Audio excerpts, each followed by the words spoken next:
कश्फुद्दुजा बिजमालिही। और जितने भी हमारे चीफ गेस्ट हैं उनको अस्सलाम वालेकुम। ये है कि ये भी है कि जब हमें ये जमीन अलाट हो चुकी है, हम आएंगे तो वहाँ साइड पे आप प्लीज हमारे साथ चलें।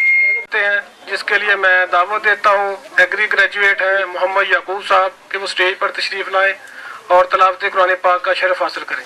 फैसला लैलपुर 1906 में बना, उस वक्त एक पॉलिसी आई गवर्नमेंट की, तो वहाँ एग्रीकल्चर ग्रेजुएट्स तो technical problems, the government of Punjab agriculture department with the systems of institutions dealing directly or indirectly in agriculture are I got a good chance and good option to discuss something before you कि हमें बड़ा अच्छा मौका मिला कि आज हम आपके साथ बैठ के, ये बड़ी खुशी की बात है। फसल खरीद की लगाई है, उसकी देखा देखी हमारे श्रवण वाले जितने थे, कुछ उसमें पहले फसलें होती थी, साल में वो सिर्फ एक। आप आ जाए चक नंबर 400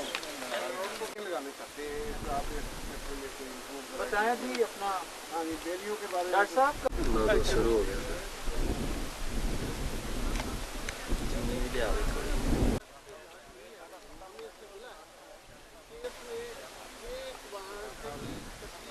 डाल सकते हैं, जो बलूनी फैक्टर्स हैं वो डाल।